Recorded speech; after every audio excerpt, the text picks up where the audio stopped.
दोस्तों, स्वागत है आप सभी का हमारे YouTube चैनल स्टूडेंट IQ में।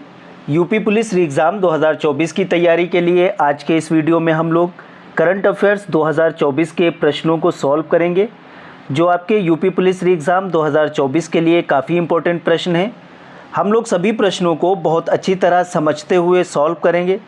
ठीक है दोस्तों, चलिए शुरू करते हैं। पहला प्रश्न है, विश्व कुष्ठ रोग दिवस WLD निम्नलिखित में से किस तारीख को मनाया जाता है?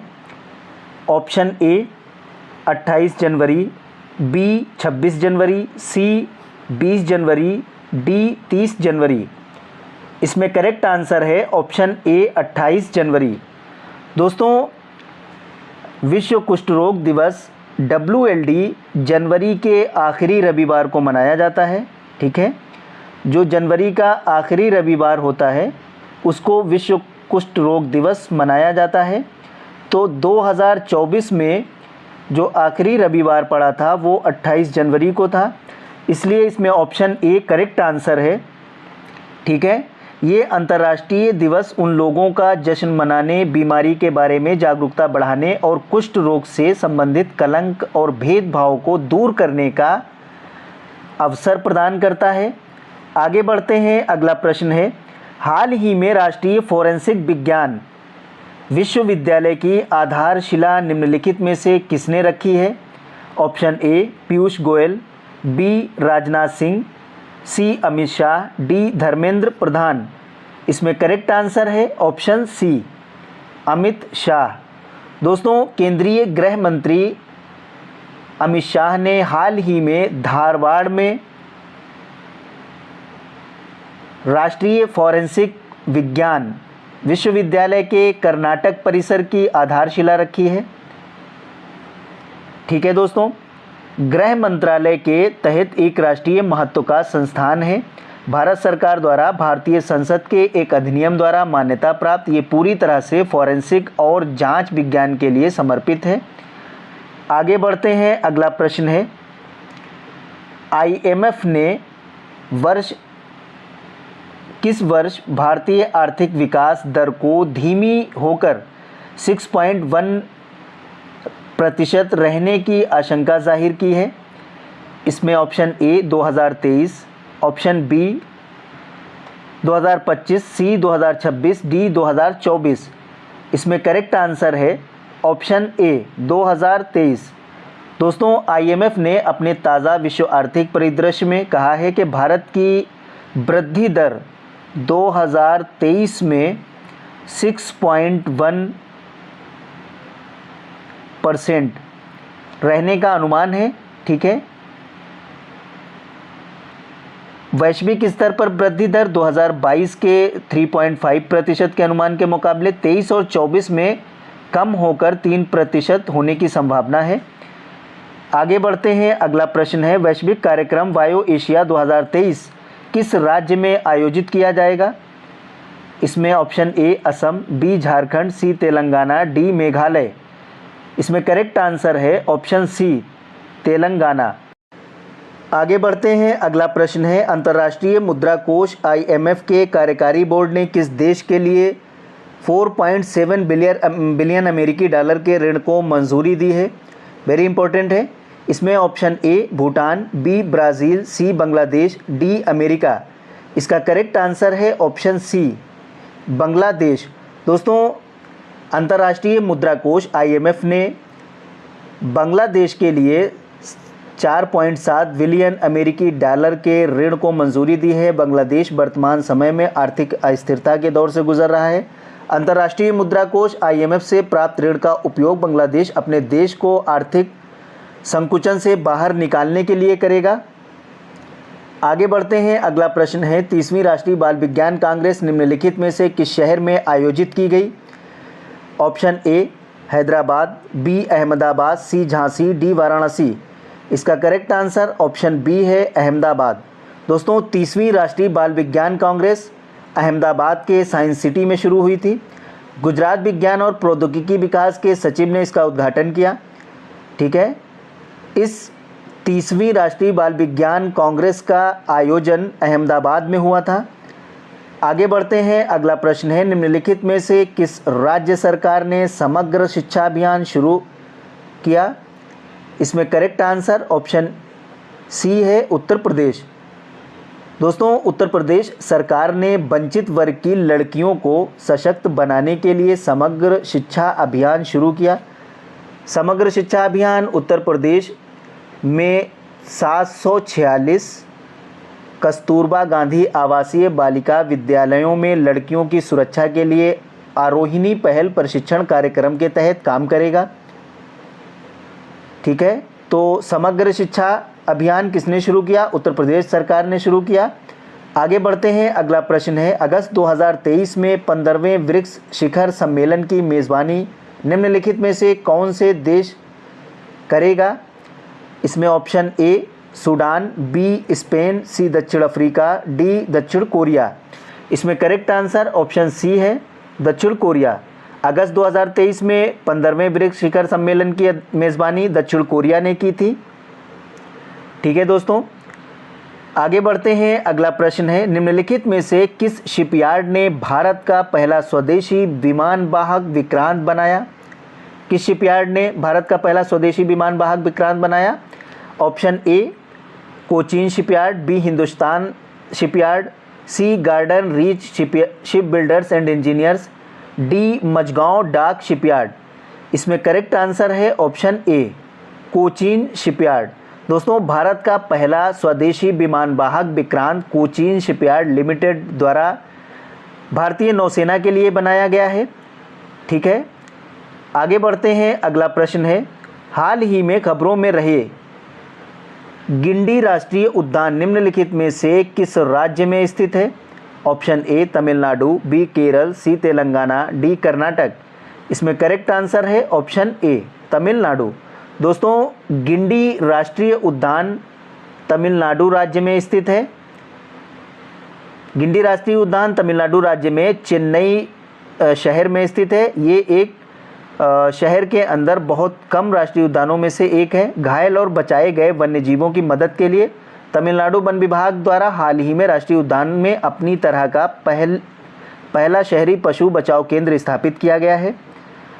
आगे बढ़ते हैं, अगला प्रश्न है, निम्नलिखित में से कालाजार को खत्म करने के लिए भारत का नया लक्ष्य वर्ष है? Option A 2026, B 2025, C 2027, D 2023। इसमें करेक्ट आंसर है ऑप्शन डी 2023। दोस्तों, भारत सरकार ने देश से 2023 तक कालाजार को ख़त्म करने का लक्ष्य रखा था। वहीं विश्व स्वास्थ्य संगठन WHO ने उपेक्षित उष्णकटिबंधीय रोगों के रोड मैप में 2030 तक कालाजार उन्मूलन का लक्ष्य निर्धारित किया है। ठीक है, WHO ने कब तक रखा है? WHO का जो कालाजार उन्मूलन लक्ष्य है वो है 2030। भारत ने 2023 रखा था। ठीक है, भारत के केंद्रीय स्वास्थ्य मंत्री और लोकसभा में दिए गए एक लिखित उत्तर में 633 कालाजार स्थानिक ब्लॉकों में से 625 ब्लॉकों ने पिछले साल उन्मूलन लक्ष्य हासिल कर लिया है। आगे बढ़ते हैं, अगला प्रश्न है, निम्नलिखित में से कौन से केंद्रीय मंत्रालय ने हाल ही में one district one product ODOP उपहार सूची का डिजिटल संस्करण लॉन्च किया? ऑप्शन ए MSME मंत्रालय, वाणिज्य और उद्योग मंत्रालय, गृह मंत्रालय, वित्त मंत्रालय। इसमें करेक्ट आंसर ऑप्शन बी है वाणिज्य और उद्योग मंत्रालय। हाल ही में वाणिज्य और उद्योग मंत्री ने वन डिस्ट्रिक्ट वन प्रोडक्ट यानी वन डिस्ट्रिक्ट वन प्रोडक्ट उपहार सूची का डिजिटल संस्करण लॉन्च किया है। दोस्तों, वाणिज्य और उद्योग मंत्रालय एक ज़िला एक उत्पाद ODOP योजना लागू करता है। ODOP उपहार सूची में अन्य उत्पादों के अलावा सुगंध और तेल गृह सज्जा उत्पाद, भारतीय रिपीट्स कपड़े जैसे उत्पादों की एक विस्तृत श्रृंखला शामिल है। ठीक है, आगे बढ़ते हैं, अगला प्रश्न है, वैज्ञानिक और औद्योगिक अनुसंधान परिषद CSIR की पहली महिला प्रमुख के रूप में किसे नियुक्त किया गया? ऑप्शन ए करेक्ट आंसर है डॉक्टर N कैले सेल्वी। दोस्तों, डॉक्टर N कैले सेल्वी को वैज्ञानिक और औद्योगिक अनुसंधान परिषद की पहली महिला महानिदेशक नियुक्त किया गया है। आगे बढ़ते हैं, अगला प्रश्न है, भारत की पहली स्वदेशी रूप से विकसित हाइड्रोजन फ्यूल सेल बस का उद्घाटन निम्नलिखित में से किस शहर में किया गया है? वेरी इंपॉर्टेंट प्रश्न है। Option A Mysore, B Hyderabad, C Pune, D Ahmedabad. दोस्तों इसमें करेक्ट आंसर है ऑप्शन सी पुणे। ठीक है, भारत की पहली स्वदेशी रूप से विकसित हाइड्रोजन फ्यूल सेल बस का उद्घाटन पुणे में किया गया है। ठीक है, आगे बढ़ते हैं, अगला प्रश्न है, केंद्र सरकार ने जिला सुशासन पोर्टल विकसित करने के लिए निम्नलिखित में से किस राज्य के साथ सहयोग करने की योजना बनाई है? जिला सुशासन पोर्टल, इसमें ऑप्शन ए है अरुणाचल प्रदेश, बी असम, सी सिक्किम, डी कर्नाटक। इसका करेक्ट आंसर है ऑप्शन ए अरुणाचल प्रदेश। केंद्र सरकार ने जिला सुशासन पोर्टल विकसित करने के लिए अरुणाचल प्रदेश सरकार के साथ सहयोग करने की योजना बनाई। आगे बढ़ते हैं, अगला प्रश्न है, वन नेशन वन फर्टिलाइज़र योजना के तहत उर्वरक का नया ब्रांड नाम निम्नलिखित में से क्या है? ऑप्शन ए भारत, बी किसान, सी अभय, डी विकास। इसमें करेक्ट आंसर ऑप्शन ए है भारत। दोस्तों वन नेशन वन फर्टिलाइज़र योजना के तहत उर्वरक का नया ब्रांड नाम भारत है। सरकार ने एक आदेश जारी करके एकरूपता लाने के लिए सभी कंपनियों को एक राष्ट्र एक उर्वरक योजना के तहत भारत के एक ब्रांड नाम से अपने उत्पाद बेचने का निर्देश दिया है। ठीक है, उर्वरकों का ब्रांड नाम भारत यूरिया। ठीक है, अब ये भारत यूरिया के नाम से आता है, याद रखेंगे। भारत डीएपी, भारत एमओपी और भारत एनपीके होगा। भले ही इसे सार्वजनिक या निजी क्षेत्र में बनाने वाली कंपनी कोई भी हो, साथ ही प्रधानमंत्री भारतीय जन उर्वरक पर का लोगो बैगों पर भी प्रदर्शित करना होगा। ठीक है, इसमें Bharat urea, Bharat DAP, Bharat MOP इन सब नाम से आएगा, लेकिन इसका उर्वरक का नया ब्रांड नाम है भारत। आगे बढ़ते हैं, अगला प्रश्न है, निम्नलिखित में से प्रधानमंत्री मोदी ने किस राज्य में होमी भाभा कैंसर अस्पताल और अनुसंधान केंद्र का उद्घाटन किया? Option A Gujarat, B Punjab, C Maharashtra, D Telangana. इसमें करेक्ट आंसर ऑप्शन बी है पंजाब। दोस्तों प्रधानमंत्री मोदी ने पंजाब के मोहाली ज़िले में होमी भाभा कैंसर अस्पताल और अनुसंधान केंद्र का उद्घाटन किया। होमी भाभा कैंसर अस्पताल एक रिसर्च सेंटर की तरह काम करता है। ठीक है, अस्पताल को टाटा मेमोरियल सेंटर द्वारा 660 करोड़ रुपए से अधिक की लागत से बनाया गया है। आगे बढ़ते हैं, अगला प्रश्न है, निम्नलिखित में से किस देश ने 2024 के बाद अंतर्राष्ट्रीय अंतरिक्ष स्टेशन छोड़ने का फैसला किया है? Option A Japan, B Canada, C UK, D रूस। इसमें करेक्ट आंसर ऑप्शन डी है रूस। दोस्तों रूस ने 2024 के बाद अंतर्राष्ट्रीय अंतरिक्ष स्टेशन को छोड़ने का फैसला किया है। मॉस्को की अंतर्राष्ट्रीय एजेंसी के नवनियुक्त प्रमुख ने राष्ट्रपति व्लादिमीर पुतिन को ये जानकारी दी। ठीक है, 2024 के बाद इस स्टेशन को छोड़ने का निर्णय ले लिया है। आगे बढ़ते हैं, अगला प्रश्न है, ओडिशा के मुख्यमंत्री नवीन पटनायक द्वारा जारी पुस्तक लॉकडाउन लिरिक्स के लेखक निम्नलिखित में से कौन है? Option A Diksha Rawat, B Sonam Negi, D उजता शर्मा, डी संयुक्ता दास। इसमें करेक्ट आंसर है ऑप्शन डी। ठीक है, संयुक्ता दास। दोस्तों ओडिशा के मुख्यमंत्री नवीन पटनायक ने लॉकडाउन लिरिक्स नामक की एक पुस्तक का विमोचन किया था, जो कोरोना वायरस वैश्विक महामारी के दौरान के अनुभवों और परेशानियों पर लिखी गई कविताओं का संग्रह है।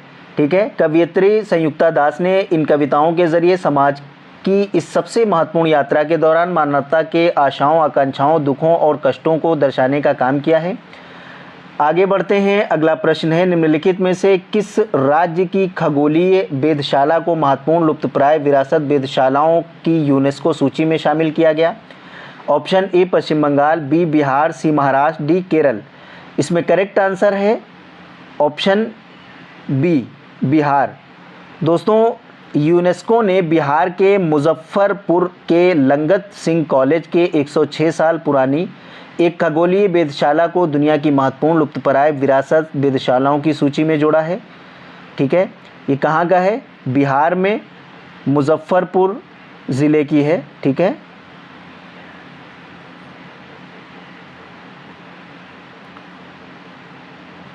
आगे बढ़ते हैं। अगला प्रश्न है, the hero of Tiger Hill autobiography of the Paramvir पुस्तक किसने लिखी है? इसमें ऑप्शन ए है Yogendra Yadav, B Arvind Subramanian, C doctor Manmohan Singh, D Raghuram Rajan. इसमें करेक्ट आंसर है ऑप्शन ए योगेंद्र यादव। दोस्तों, आत्मकथा the hero of Tiger Hill autobiography of a Paramvir सबसे कम उम्र के परमवीर चक्र पीवीसी पुरस्कार विजेता सूबेदार मेजर योगेंद्र यादव की प्रेरक कहानी के बारे में है। ये आत्मकथा सृष्टि पब्लिकर्स की और पब्लिकर्स एंड डिस्ट्रीब्यूटर द्वारा प्रकाशित की गई है। ठीक है, आगे बढ़ते हैं। अगला प्रश्न है, निम्नलिखित में से कौन सी दवा कंपनी ने भारत की पहली सर्वाइकल कैंसर वैक्सीन लॉन्च करने की घोषणा की है? वेरी इंपॉर्टेंट प्रश्न है। इसमें ऑप्शन ए है Glenmark pharma limited, B Serum Institute of India, D doctor Reddy की प्रयोगशालाएं, सी डॉक्टर रेड्डी की प्रयोगशालाएं, डी है जाइडम लाइफ साइंसेस। इसमें ऑप्शन बी करेक्ट आंसर है सीरम इंस्टीट्यूट ऑफ इंडिया। दोस्तों, सीरम इंस्टीट्यूट ऑफ इंडिया और जैव प्रौद्योगिकी विभाग सर्वाइकल कैंसर के खिलाफ भारत का पहला स्वदेशी विकसित टीका लॉन्च करा है। आगे बढ़ते हैं। अगला प्रश्न है, भारत का पहला और दुनिया का सबसे बड़े कार्बन फाइबर संयंत्रों में से एक रिलायंस इंडस्ट्री का संयंत्र किस राज्य में स्थापित किया जा रहा है?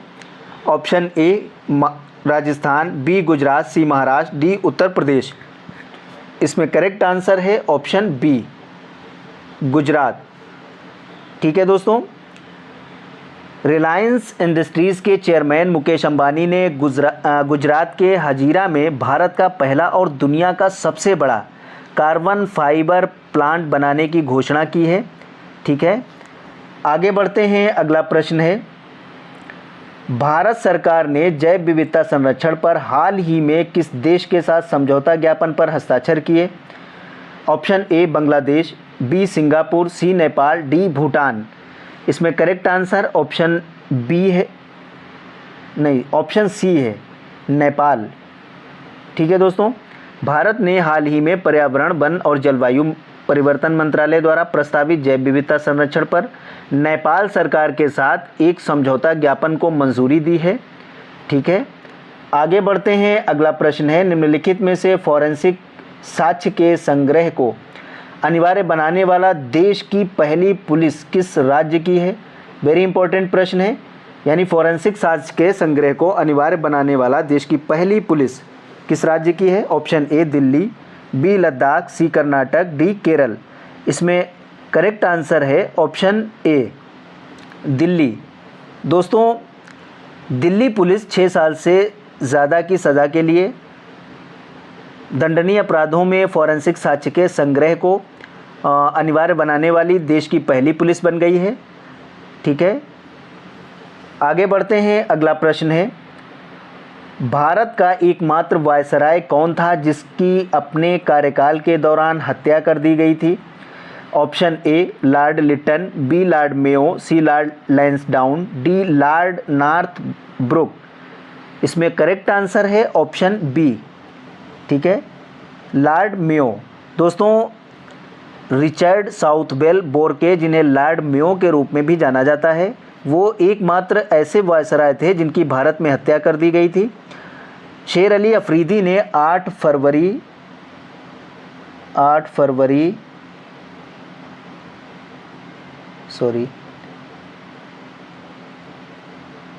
1872 को पोर्ट ब्लेयर में भारत के तत्कालीन वायसराय लॉर्ड मेयो की हत्या कर दी थी। ठीक है, आगे बढ़ते हैं। अगला प्रश्न है, सूची 1 को सूची 2 से सुमेलित कीजिए और सूचियों के नीचे दिए गए कूट को सही उत्तर चुनिए। ठीक है, इसमें सूची 1 और सूची दी हुई है। ऑप्शन ए है धान का कटोरा चंदौली दिया है, काशी की बहन गाजीपुर दिया है, आंवला नगरी प्रतापगढ़, जैन लोगों की काशी मेरठ। ठीक है, इसमें कूट का मिलान करना है। इसका करेक्ट आंसर है ऑप्शन ए, 1 2 3 4। ठीक है, इसमें तीनों जो है चारों बिल्कुल सही मिलान है। धान का कटोरा चंदौली को कहा जाता है, काशी की बहन गाज़ीपुर, आंवला नगरी प्रतापगढ़ और जैन लोगों का काशी जो है वो मेरठ है। ठीक है, इसमें बिल्कुल चारों बिल्कुल सही सुमेलित हैं। ठीक है दोस्तों, मिलते हैं अगली वीडियो में। जो लोग हमारे YouTube चैनल पर नए, हमारे YouTube चैनल को सब्सक्राइब कर लें, बेल आइकन ज़रूर प्रेस कर दें ताकि हमारी आने